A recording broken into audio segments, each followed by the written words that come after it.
की उत्पत्ति का सिद्धांत होगा कि ब्रह्मांड कैसे बना था। सबको पता है बहुत बड़ा विस्फोट हुआ था जिसे क्या कहेंगे, बिग बैंग।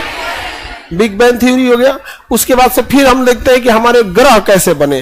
तो एक तो पूरा ब्रह्मांड देखना पड़ेगा कि पूरे ब्रह्मांड कैसे बने। सब ब्रह्मांड तो बहुत बड़ा चीज हो जाता है, तो पूरा ब्रह्मांड कैसे बना। और जब पूरा ब्रह्मांड समझ जाएंगे तो फिर देखेंगे हम जिस सूरज हमारा जो है और अगल बगल के ग्रह कैसे बने। तो ग्रह और ब्रह्मांड उसको हम लोग समझते हैं। ब्रह्मांड में तो बहुत सारे तारे हैं। तारे या आकाशगंगा, कितनी आकाशगंगा है, 100 अरब आकाशगंगा है। तो ब्रह्मांड में आकाशगंगाओं की कोई कमी नहीं है। 3 आकाशगंगाओं को मिला के सुपर क्लस्टर कहते हैं। कितनी आकाशगंगा है बहू, टोटल आकाशगंगाओं की संख्या, हाँ 100 अरब आकाशगंगा।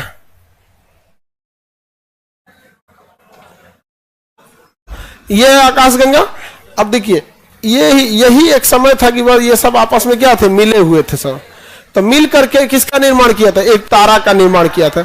और इतना छोटा तारा मत समझिएगा, ये सुपर स्टार था, बहुत बड़ा तारा था। और इसी को एक खिंचाव बल जो इसे बाहर की ओर खींच रहा था, उस खिंचाव बल के कारण, बाहर की ओर खींचने वाले खिंचाव बल के कारण, समझ में आ रहा है कि नहीं आ रहा है, नहीं समझ में आ रहा है।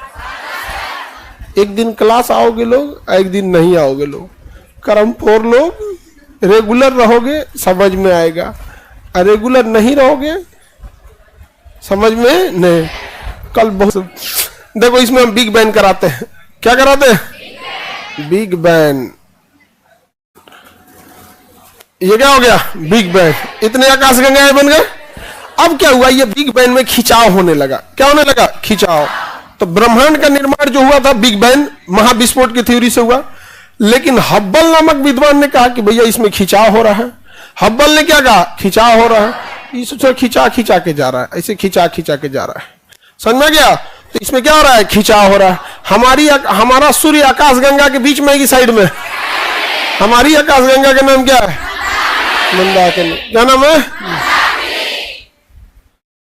अब ये तो हो गया, आपको विस्फोट हो गया। तो ये हो गया किसका निर्माण, ब्रह्म आकाशगंगा। तो आकाशगंगा के निर्माण के संबंध में, सॉरी ब्रह्मांड के निर्माण के संबंध में बेल्जियम के रहने वाले father, O my God, Belgium के रहने वाले फादर जो पादरी होते हैं ना, फादर, उनका नाम था जॉर्ज लेमेंतेरे। क्या नाम था, जॉर्ज लेमेंतेरे। तो George Lemaitre, oh my God father, समझा गया कि नहीं। उन्होंने बोला था, यह सिद्धांत दिया था। सोचो हमारे धर्मगुरु कभी ऐसा सिद्धांत दे सकते हैं। हमारे यहां धर्मगुरु कैसे जा रहे हैं, जो रिजेक्ट हो जा रहे हैं वो चले जा रहे हैं। रिजेक्ट, डॉक्टर ना बन पाए, इंजीनियर ना बन पाए, वकील ने, जब कुछ ना बन पाए तो उन्हें चल जाओ।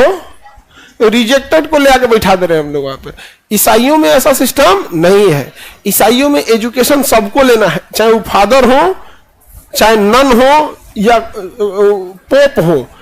इटली के सबसे बड़े पोप जो फादर है, पोप फ्रांसिस, वो इंजीनियर है। तो पढ़ा लिखा इंसान होना। इसलिए देखिएगा ईसाइयों के धर्मगुरु कब उल्टा सीधा भाषणबाजी नहीं करता है। हम लोग बोला ये तो आधा बवाल मचा के रख ले, सब ऐसे करना ठीक है, ऐसे करना गलत है। यहाँ पर एक से एक नियम देगा सब यहाँ पे। तो जॉर्ज लेमेंतेरे जो थे, उन्होंने किसका सिद्धांत दिया, बिग बैंग थ्योरी का सिद्धांत दिया, महाविस्फोट का सिद्धांत दिया। हब्बल ने कहा कि विस्फोट तो हुआ, लेकिन अब और विस्तारित हो रहा है, कोई ना कोई शक्ति खींच रही है, विस्तारित हो रहा है, विस्तारित हो रहा है। किसने बोला, हब्बल। किसने बोला, हब्बल। अब ये पता कैसे चलता है, तो डॉपलर इफेक्ट पे। किसमें, डॉपलर इफेक्ट पे। डॉपलर इफेक्ट बहुत जरूरी चीज है, नॉर्मल है, फिजिक्स में पढ़े होंगे आप।